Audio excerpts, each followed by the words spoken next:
Long before the walls of Jericho shook and fell, a quiet moment of destiny unfolded upon the plains near the Jordan River. The wilderness journey had come to its end, and before the people of Israel stretched the land promised to their ancestors, a land flowing with abundance, yet guarded by fearsome cities and fortified gates. Moses, the great leader who had guided them through deserts and storms, had passed into glory, and now the mantle of leadership rested upon Joshua. The weight of that calling was immense, for the task before him required not only strength, but faith strong enough to move mountains.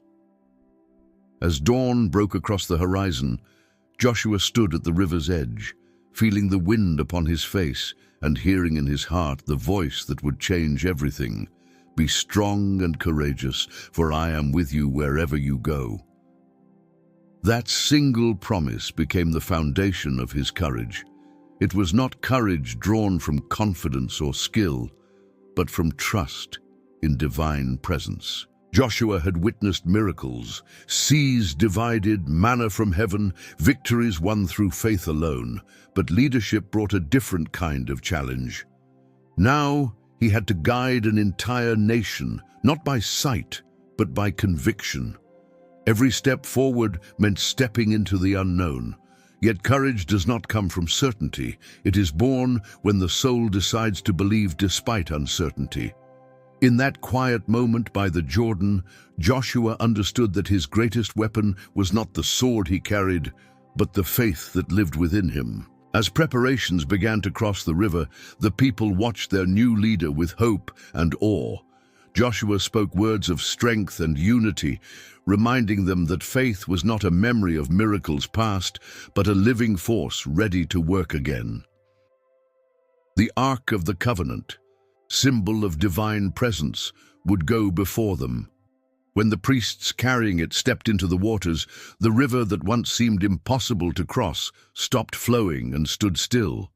Every man, woman, and child walked through on dry ground. It was the first sign that God's promises had not grown old with time. Faith was still alive, and the impossible was still possible. On the other side of the river, as they camped at Gilgal, Joshua looked toward the city of Jericho rising in the distance, its walls high, its gates sealed, its defenders strong. From a human view, the task appeared impossible, but faith does not measure obstacles by size. It measures them by the greatness of the one who stands behind the promise. Joshua knew that the same God who had brought them through the wilderness would lead them through walls of stone. What awaited was not merely a battle for territory, but a revelation of how faith transforms fear into victory. That moment invites every listener to reflect on their own walls, the unseen barriers of doubt, fear, or despair that stand between promise and fulfillment. Each of us has a Jericho within the heart, a place that feels too strong to overcome. But the story of Joshua begins by showing that courage is not the absence of fear. It is faith choosing to move forward anyway. When life's challenges loom large, the words spoken to Joshua still echo through time. Be strong and courageous. That same command now speaks to anyone who stands before an impossible wall, urging them to trust that divine power can do what human strength cannot. If this message touched your heart, take a moment to subscribe to the channel for more inspiring stories of faith and divine courage. Like this video to support the message and leave a comment below sharing what spoke to you most. Like this video to support the message and leave a comment below sharing what spoke to you most. Your reflection might strengthen someone else's faith today. Morning broke with a stillness that seemed almost divine. The first rays of light touched the banners of Israel, glimmering softly against the tents that stretched across the valley floor. Inside the camp, hearts stirred and eyes opened to a new day that felt different, as though the air itself carried anticipation. For 6 days they had walked in silence, circling Jericho with patience that defied human instinct. The 7th day had arrived, and with it a command unlike any before. Joshua's voice rose among the people, steady and resolute, calling them to gather once more. The Ark of the Covenant was to lead the procession again. The priests were to lift their trumpets, and the people were to circle the city not once, but 7 times. What had begun as ritual was about to become revelation. The priests stepped forward, their garments white beneath the rising sun. Their hands grasped the horns that had grown warm from constant use, instruments carved with devotion, passed down as sacred vessels of sound. Each priest understood that what they carried was not mere craftsmanship of man, but a tool sanctified by purpose. As the ark was lifted upon their shoulders, the trumpets rose, and a long, deep note filled the air. It was not the music of celebration or of mourning, but something altogether transcendent, a sound that belonged to faith itself. The vibrations rolled across the plain, reaching the walls of Jericho like waves upon a shore, carrying the invisible power of obedience and trust. From the ramparts, Jericho's guards peered down, their confidence mingled with confusion. For 6 days they had mocked, expecting an assault that never came. Their laughter had faded into whispers, and now those whispers turned to unease. The horn's call seemed to pierce through the walls, reverberating through stone and spirit alike. The citizens huddled in their homes, unable to comprehend what kind of battle was being fought beyond their gates. It was not a clash of armies, but a confrontation between belief and pride. The strength of Jericho rested upon its walls, but the strength of Israel flowed from an unseen source. Joshua's eyes remained fixed upon the city, though his mind was lifted beyond its battlements. He remembered the words spoken by the Lord, "See, I have given Jericho into your hand." It had not yet happened in the visible world, but faith already claimed victory in the unseen. As he watched the priests march, their trumpets sounding the sacred rhythm, he knew that every step carried purpose. The people followed, thousands strong, moving as one body. Dust rose beneath their sandals, mingling with the golden light of morning. No shout broke their silence, no sword left its sheath, for their trust was not in steel but in promise. With each circuit around the city, the tension deepened. Faith is seldom still. It grows with every act of obedience. As they marched, the people could feel the atmosphere shifting. The ground beneath their feet seemed alive, the air quivering with expectancy. The trumpets did not cease, their melody weaving through the ranks like a thread, binding heaven and earth together. The priests blew in unison, their arms steady, their breath unwavering. The walls of Jericho stood immovable, but the unseen foundations of pride and fear were beginning to tremble. When the 7th march began, silence hung heavier than ever. The people had walked 6 times around the city already, and now the final circuit lay before them. Each step was a declaration that faith had not faltered. The sound of the trumpets became sharper, louder, more urgent, echoing through the valley as though creation itself were listening. Within the city, hearts pounded, while outside, hearts believed. Joshua raised his hand, the signal for the moment all had awaited. The priests lifted their horns and released one final resounding blast, a sound so pure it seemed to split the very fabric of the air. At that command, Joshua cried out, calling his people to shout. Thousands of voices erupted as one, a roar of faith that rolled like thunder across the plains. It was not chaos, but harmony, an outpouring of belief that carried power greater than any weapon forged by human hands. The shout rose and rose until it became something beyond human sound, a cry that reached heaven and shook the earth. The walls of Jericho, proud and ancient, began to quake. Stones shifted, cracks spread, dust fell like mist. In moments, the impenetrable fortress gave way, collapsing into ruin. The impossible had happened not by siege, but by faith. As the walls crumbled, sunlight poured into the city, illuminating streets once hidden behind barriers. The people of Israel stood in awe, their breath caught between triumph and reverence. No one spoke at first. They simply watched as the dust settled, revealing that the mighty had fallen before the hand of God. Every trumpet, every step, every moment of silence had been part of a greater plan, one that revealed the power of trust over fear, of faith over walls. Joshua's heart swelled as he gazed upon the scene. This was not merely conquest, it was covenant fulfilled. The fall of Jericho marked the beginning of a new chapter for his people, one born not from strategy, but surrender to divine will. The trumpets had spoken, the walls had listened, and faith had prevailed. Smoke drifted gently through the broken gates of Jericho as the people of Israel entered the fallen stronghold. What had stood as a symbol of defiance now lay silent beneath the sun. Rubble filled the streets, and echoes of collapse still lingered in the air. Soldiers moved cautiously among the ruins, their steps careful, their eyes searching for survivors or hidden dangers. But beneath the outward victory lay a deeper layer of meaning. This was not simply the end of a fortified city, but the unveiling of hearts, both those who had trusted and those who had not. Joshua's command was clear. The city and all within it belonged to the Lord. Nothing was to be taken for personal gain.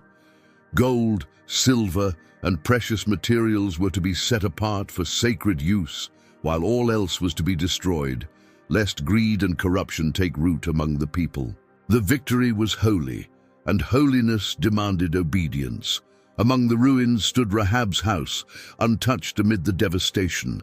The scarlet cord hung from her window as promised, marking the home of the woman who had believed before the walls fell. Her faith had made her part of the covenant, transforming her from outcast to chosen. Her rescue was a living testimony that divine mercy is never withheld from those who trust, no matter their past. As the Israelites cleared the city, the contrast between destruction and redemption became clear. Rahab and her family emerged from their shelter, eyes filled with disbelief at what had unfolded. Around them lay the remains of Jericho's pride, and before them stood the people of promise. They were brought safely out, not as captives, but as witnesses of grace. Rahab's courage had changed the course of generations, reminding all that salvation reaches even into places destined for judgment. Among the ranks, however, hearts were being tested. Not all who marched in faith were immune to temptation. The glitter of gold among the ruins whispered promises to one man, stirring desire where obedience should have ruled. Achan's eyes fell upon forbidden treasure, and his hand moved where it should not. The act went unseen by men, but nothing escapes divine sight. While Jericho's walls had fallen by faith, new cracks were forming within the hearts of those meant to carry that faith forward. Victory can expose weakness as easily as defeat. The people rejoiced, singing songs of triumph, yet within their camp, an unseen shadow grew. Faith had been proven before the walls, but now obedience would be tested in secret.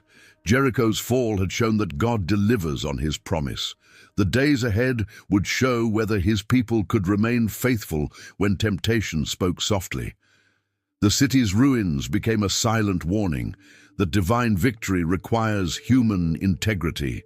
The air in the valley still smelled of dust and smoke, but among the ashes something new was rising.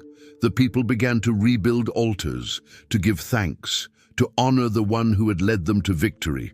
Each offering burned as a declaration that this conquest was not theirs alone. Still, Joshua felt the weight of responsibility pressing upon his shoulders.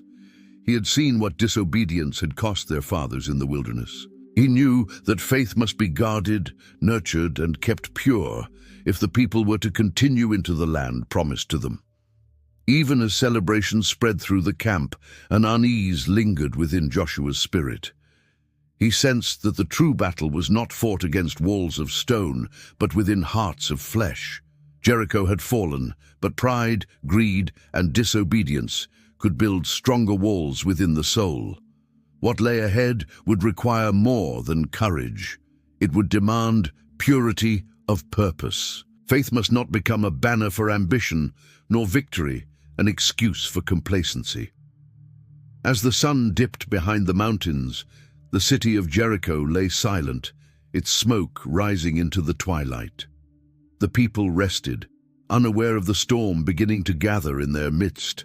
Achan's hidden sin remained buried beneath his tent, but the consequences would soon reach the entire nation. Faith had brought them through one battle. The next would reveal what resided within their hearts. Night gave way to dawn over the hills of Canaan as the camp of Israel stirred once more. The triumph at Jericho had filled the hearts of the people with confidence, but victory can often veil danger. Joshua, ever mindful of divine instruction, prepared his men to face Ai, a smaller city lying ahead. Scouts returned with reports of weak defenses and few soldiers. Encouraged by this news, Joshua sent only a fraction of the army, believing the task simple. Faith seemed strong, but unseen sin had already weakened their foundation. When the soldiers reached Ai, the outcome was nothing like Jericho. Instead of victory, confusion spread through their ranks. The men of Ai struck them down, and the Israelites fled in shock. News of the defeat spread quickly, and grief filled the camp. Joshua fell upon his face before the ark, crying out for understanding. How could they fail when God had delivered them so mightily before? The silence that followed was heavy, and when the divine answer came, it pierced through Joshua's heart. Israel had sinned. The sin of one had stained the whole. Achan's hidden theft, the taking of what was sacred, had brought defilement upon the people. What he had concealed beneath his tent had brought ruin upon them all.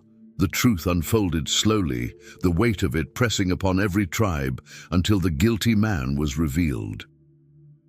Standing before Joshua, Achan confessed his transgression, his eyes heavy with sorrow. The gold and silver that had tempted him now lay before the assembly, lifeless reminders of what disobedience can cost. Judgment followed swiftly, not from cruelty, but from necessity. Holiness cannot dwell with corruption. The camp was purified, the sin removed, and peace restored. Through tears and trembling, the people learned what victory alone could not teach, that obedience is not optional, that faith without discipline is fragile, and that divine presence demands purity of heart. The defeat at Ai became a turning point.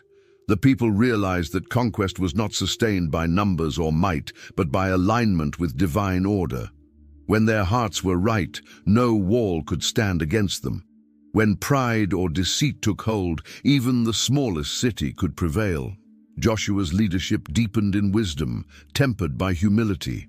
His prayers grew longer, his commands more measured, his dependence upon God absolute. Once forgiveness had been sought and restoration made, Joshua gathered the people once again. This time, the approach to Ai would not be in presumption, but in partnership with the divine will. Every strategy was laid before God, every move considered through prayer. When they returned to battle, victory came easily, not because the enemy was weak, but because obedience had been restored.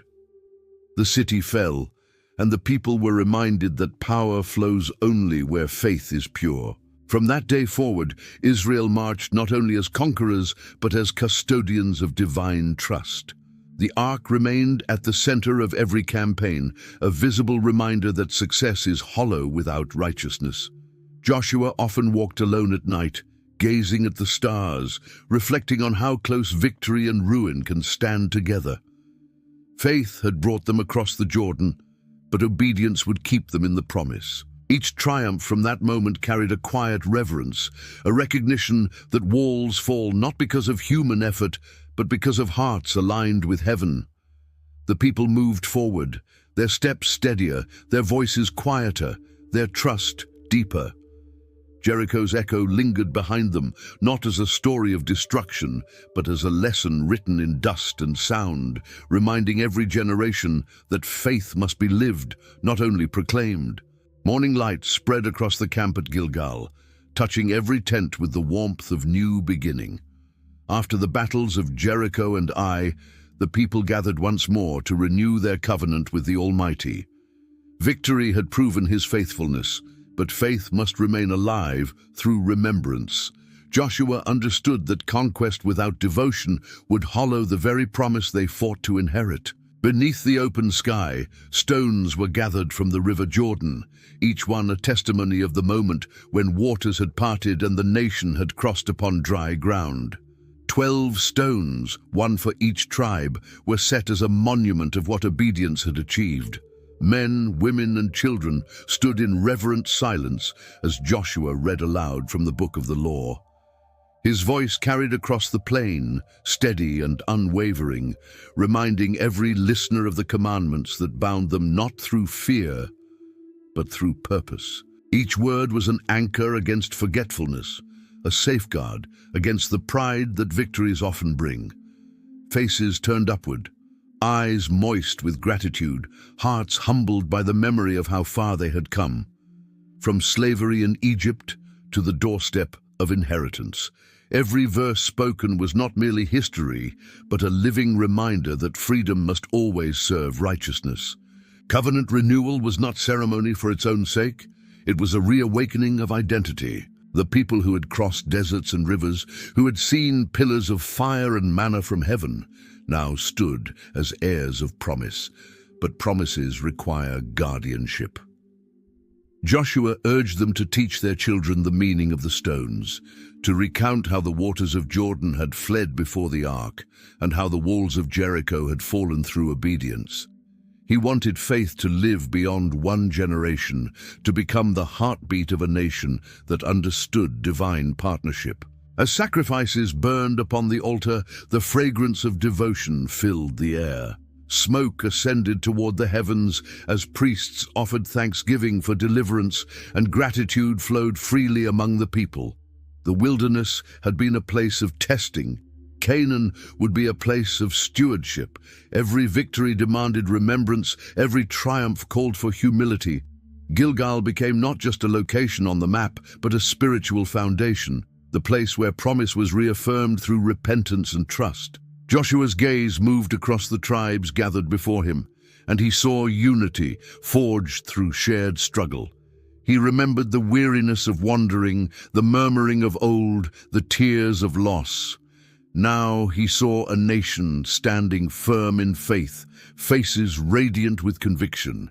He knew that the true strength of Israel did not lie in its warriors or weapons, but in its covenant with God. The stones they raised would one day weather and crack, but the story they told must remain unbroken. In the quiet moments after the ceremonies, children played among the stones, their laughter mingling with the wind. Parents watched, remembering the years when survival had been uncertain, when every sunrise brought a new challenge. The sound of laughter in Gilgal was sacred, a reminder that faith had not only preserved life, but restored joy. Generations yet unborn would walk past these stones and hear their story retold, not as myth, but as memory preserved in faith. Joshua lingered near the monument as twilight settled. He placed his hand upon the rough surface of one of the stones, feeling the chill of the evening settle through it. That stone had once rested beneath the river, unseen and unremarkable, until faith lifted it from obscurity and made it part of something eternal. So too, he thought, does obedience lift human lives into divine purpose. Nothing given to God remains ordinary. As stars appeared above Gilgal, the camp grew quiet, and peace settled over the valley. Fires flickered like constellations upon the earth, mirroring the heavens above. Within that silence, the people slept, knowing they were not alone. The covenant had been renewed, and the journey continued, strengthened by remembrance and guided by faith that had become deeper than fear. Days of peace followed the renewal at Gilgal, but peace often draws unexpected trials. Word of Israel's victories spread across Canaan, stirring fear among the remaining cities. Many prepared for war, while one city, Gibeon, chose deception. Its leaders, shrewd and desperate, understood that open conflict would bring ruin. They crafted a plan not of courage, but of cunning. Worn clothes, torn wineskins, and moldy bread were gathered to create the illusion of great distance. Their messengers set out to the camp at Gilgal, pretending to come from a faraway land, seeking alliance rather than war. When the strangers arrived, their appearance spoke of long travel, dust on their faces, sandals patched with cords, provisions stale with age. They bowed before Joshua, their speech humble, their tone rehearsed. "We come from a distant country," they said. "Make a treaty with us." Their story sounded sincere, their evidence convincing, and the hearts of the Israelites, softened by mercy, hesitated to see deceit. Joshua questioned them, cautious but curious. The priests examined their goods, finding every detail consistent with their claim. What should have been a moment of inquiry became one of presumption. The men of Israel looked upon the bread, the cracked wineskins, the torn garments, and saw only surface truth. No prayer was offered, no counsel sought from the divine presence that had guided them through every challenge. Decisions made without divine direction often bear unseen cost. Joshua, believing the story, swore an oath before the Lord to spare them. The covenant was sealed before the truth could speak. Days later, word reached the camp that Gibeon was not distant at all, but lay within the borders of Canaan. Anger spread quickly through the tribes, for they had been deceived. The people murmured against Joshua, demanding punishment for the trickery. But an oath made in God's name cannot be broken without consequence. Joshua knew the weight of his words, even when spoken in ignorance. To violate the covenant would dishonor the one who had commanded truth in all things. Mercy would remain, though deception had earned none. When the Gibeonites were brought before him, their fear was evident. Joshua's gaze was stern, but not cruel. He demanded an explanation, and they confessed their fear of Israel's God, admitting that deceit had been their only hope for survival. Their humility, though born of desperation, revealed recognition of divine authority. Joshua spared their lives as promised, but placed them in perpetual service to the altar, hewing wood and drawing water for the sanctuary. Through this, their deception was transformed into servitude that would bind them to the faith they once feared. The people of Israel learned a sobering lesson through that encounter. Faith requires discernment as much as compassion. Trust must be guided by prayer, for not every voice that speaks peace carries honest intent. The decision made without counsel from God reminded them that human judgment, no matter how sincere, remains fallible. Joshua carried that understanding deeply, vowing never again to act without seeking divine wisdom first.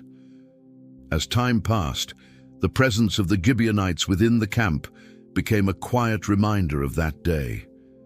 They labored faithfully, their work humble but essential. What began in deception grew into devotion. The altar they served became the same altar that heard their confession, transforming falsehood into purpose. Joshua often saw them working near the sanctuary and wondered at how mercy can turn even deceit into opportunity for redemption. When night fell upon Gilgal once again, the camp rested beneath calm skies, but the lesson lingered. Victories on the battlefield could not protect the heart from the subtler conflicts of discernment.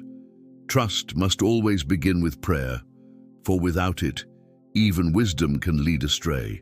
The deception of Gibeon would remain in memory as a caution carved into conscience, reminding generations that divine guidance is not an option, it is the anchor of every decision. Not long after the treaty with Gibeon, turmoil arose again. The surrounding kings, angered by the alliance between Israel and the Gibeonites, formed a coalition to destroy the city that had made peace with Joshua.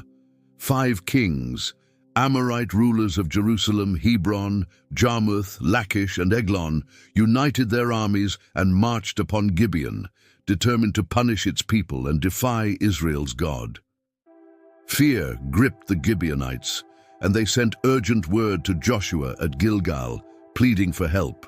Though deception had once marked their relationship, their cry was genuine, and Joshua's promise bound him to respond. Before dawn, Joshua gathered his warriors and prepared for the march.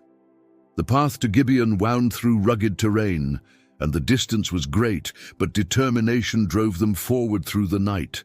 No hesitation clouded his mind, for God's voice had already spoken to his heart. "Do not fear them, for I have delivered them into your hand." That assurance burned within him like fire. The same presence that had brought down Jericho would now fight beside them again. As the sun began to rise, Israel fell upon the coalition armies with sudden force.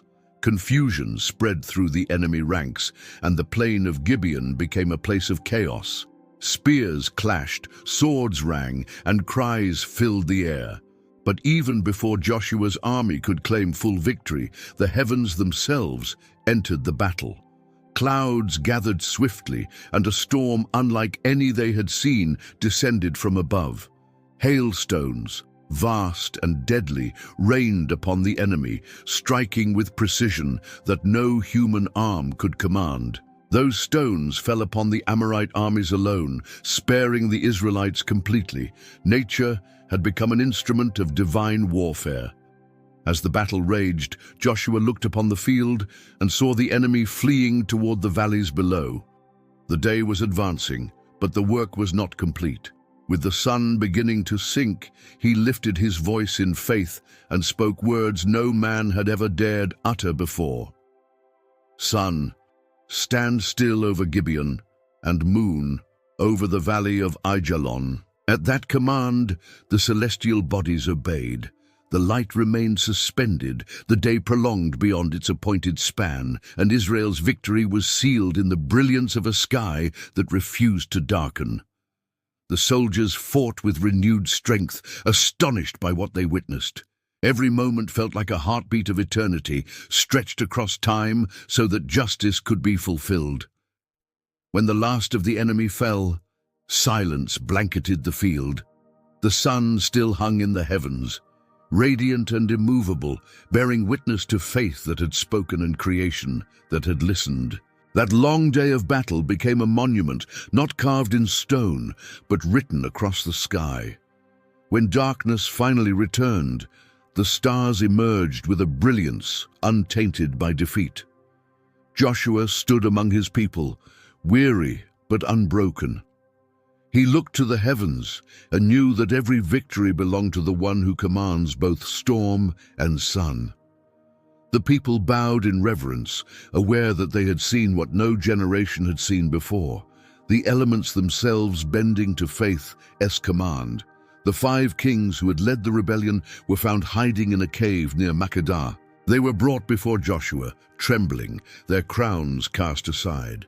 Their downfall mirrored the pride of Jericho, a reminder that no power can endure against divine justice.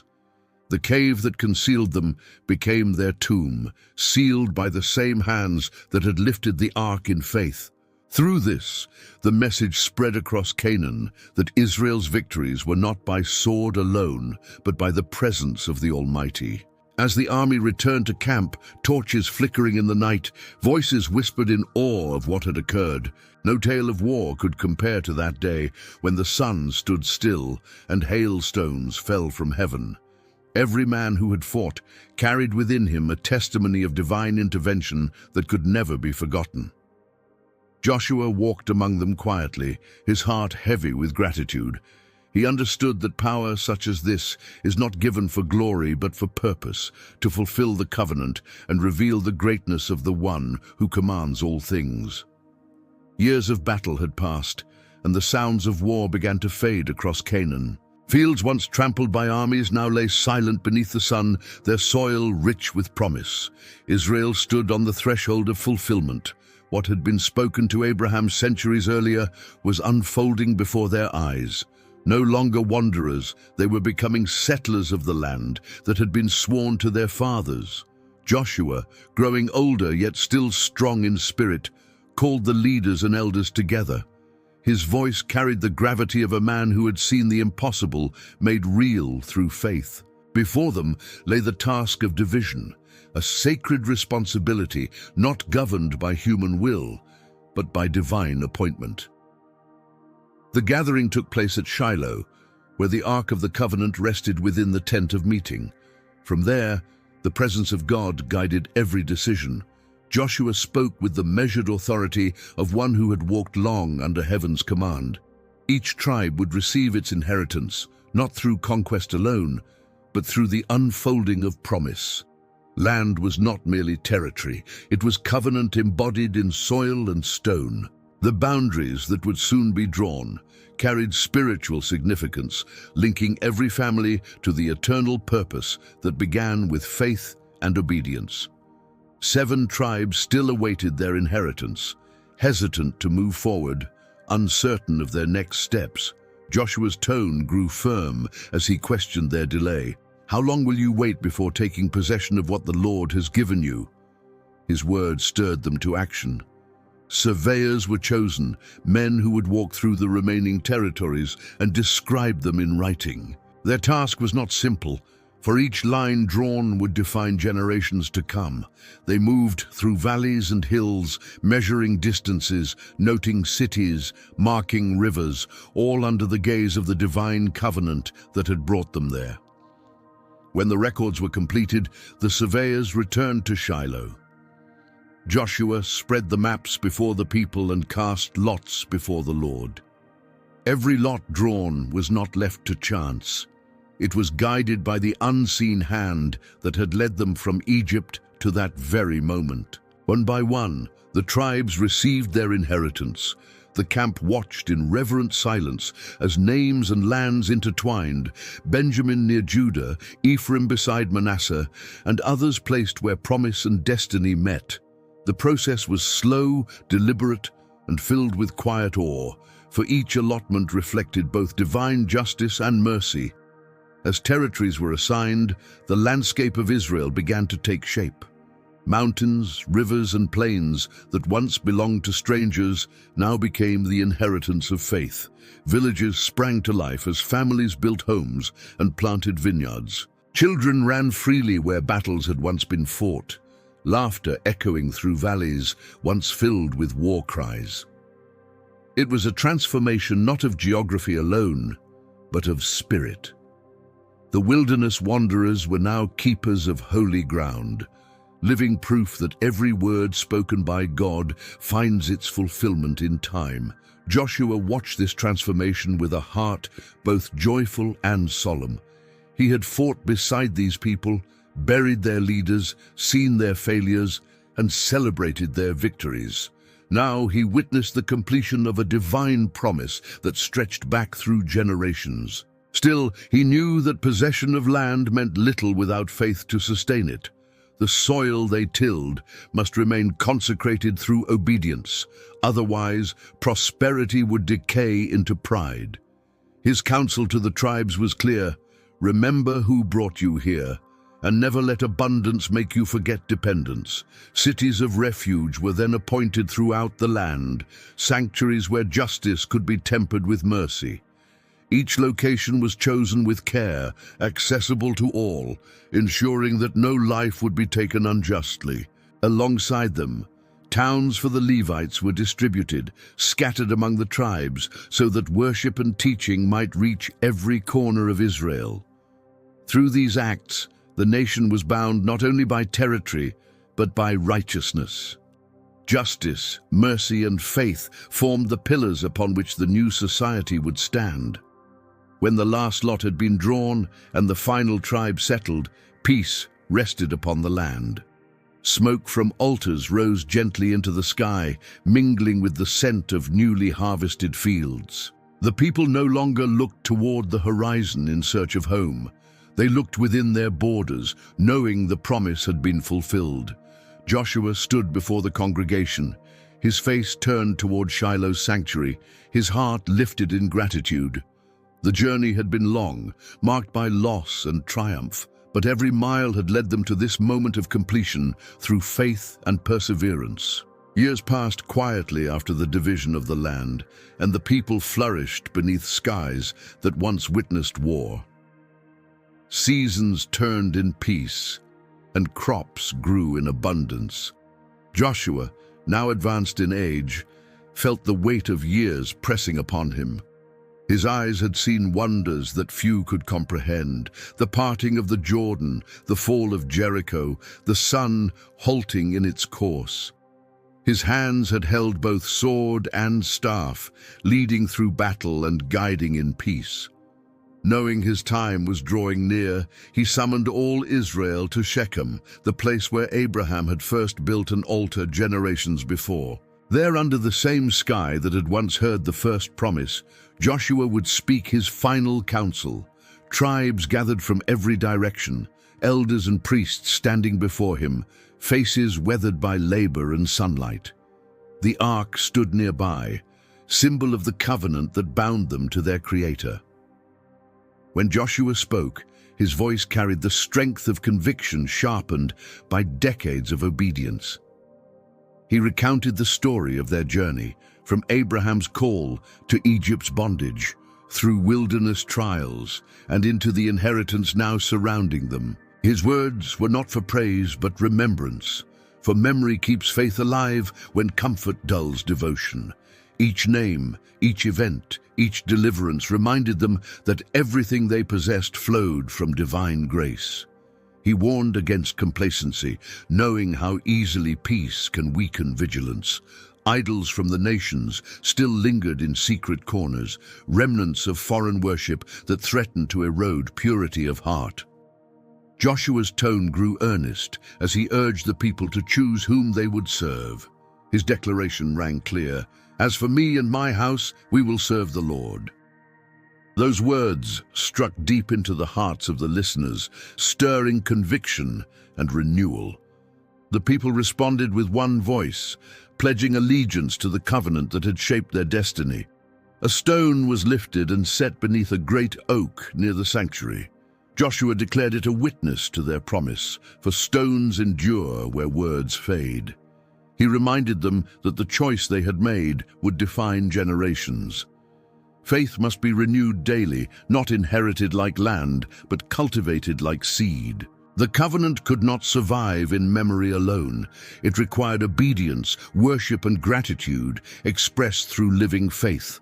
As the people repeated their vows, the air seemed to tremble with reverence, as though heaven itself listened.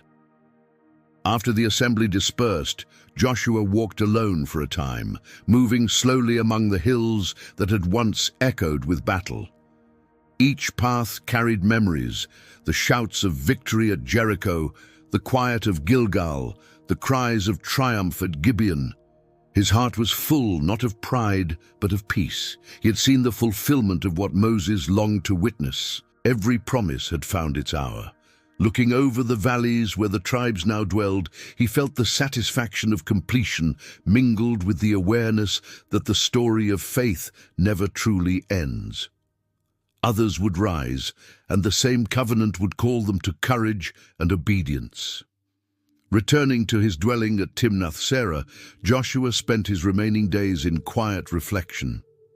The laughter of children filled the air, their innocence untouched by the struggles that had shaped their nation. Fields rippled with grain, and flocks grazed peacefully on the hillsides. Each sunrise reminded him that the same hand, which had guided them through war, now sustained them in peace. Old age did not diminish his devotion. It refined it, turning memory into worship. His conversations grew fewer, his prayers deeper, his heart resting in the certainty of faith fulfilled. Before his final days, Joshua gathered his family and spoke to them with tenderness and clarity. He reminded them that the land around them was sacred, not because of its beauty, but because of the covenant written upon it. "Serve faithfully," he said, "for the same God who gave this land will preserve it through obedience." His words were gentle but firm, bearing the wisdom of a life spent walking between promise and fulfillment. His children listened with reverence, aware that they stood in the presence of a man whose life had become a living testimony. When Joshua's time finally drew close, the people of Israel laid him to rest within the borders of his inheritance. His grave overlooked the hills of Ephraim, where the wind whispered through the olive trees and carried the scent of peace. The nation mourned, not with despair but with gratitude, for they had seen leadership born of faith rather than ambition. His legacy endured not through monuments of stone, but through the generations that would walk in the light of his obedience. And though his voice grew silent, his example continued to speak, to trust fully, to walk steadfastly, and to remember that every promise given by God waits only for faith to claim it. Long after Joshua was laid to rest, his name lingered across the land like the echo of a trumpet that had once led a nation to victory. Generations came and went, and though new voices rose to guide Israel, the memory of that first conquest never faded. The stones of Gilgal still stood beside the Jordan, weathered by wind and time, each one holding silent witness to the covenant between heaven and earth. Travelers who passed by would pause, their hands tracing the surface of those stones, whispering prayers of gratitude for promises kept. Even as years turned into centuries, the story of Jericho, the march of faith, and the victory of obedience continued to live in the hearts of the people. Children sat at the feet of their elders, listening as they spoke of the day when walls fell not by sword, but by faith. They imagined the sound of trumpets carried by priests, the dust rising beneath thousands of feet, the earth trembling as the voice of belief shook a city to its foundation. Those who listened understood that Jericho's fall was not merely the victory of a generation, but a symbol of what faith could still accomplish in every age. Whenever they faced their own obstacles, whether fear, doubt, or despair, they remembered that walls crumble where hearts remain steadfast. Across the land, altars of stone still marked places where divine encounters had shaped history. Each monument reminded the people that promise demands participation, that blessings endure only where faith remains alive. Villages flourished, families prospered, and the rhythm of peace replaced the march of armies. Still, prophets and priests reminded them never to let prosperity breed forgetfulness. Faith was not a relic of conquest, but a living force meant to guide every heart through trials unseen. As generations passed, stories of Joshua's courage became more than history, they became prophecy. His name, meaning God is salvation, would echo through centuries until another Joshua would come, bearing that same meaning in fullness. When the child born in Bethlehem was named Yeshua, Jesus in the tongue of nations, the shadow of Jericho's commander found its completion in him. Where Joshua led armies to conquer Canaan, Christ would lead souls to conquer death. Where walls of stone had fallen before trumpets, walls of sin would fall before grace. People who heard the ancient tale began to see in it the rhythm of redemption that moves through all of time. Just as Israel's march around Jericho prepared them to enter the promise, faith in every heart must circle the walls of fear and disbelief until they collapse under divine truth. The power that once brought down fortresses still works through those who walk in obedience, who trust when sight fails, and who believe when logic falters. Each generation receives its own Jericho, a challenge meant not to destroy, but to reveal the strength of unseen faith. Through every trial, the same message endures. Faith is not bound by the past. It lives wherever hearts choose to trust. Trumpets may have fallen silent, but their echo still resounds within every believer who dares to walk around impossible walls with hope in hand and conviction in spirit. When courage falters, when paths grow uncertain, the memory of Jericho calls out through time, reminding that victory is never born of human might, but through surrender to divine will. As night descends over the valleys of ancient Israel, stars shine upon the same fields once walked by those who believed without question. Their footsteps may have faded from the earth, but their faith remains as vibrant as the day the sun stood still. The wind that moves across those plains carries the whisper of promise, that no wall stands forever before those who walk with God. Faith turns barriers into bridges, despair into triumph, silence into song. Every story that began at Jericho continues still, in every life that chooses trust over fear, obedience over doubt, and faith over sight. The promise that carried Joshua and his people into their inheritance remains eternal, stretching beyond the borders of nations and generations.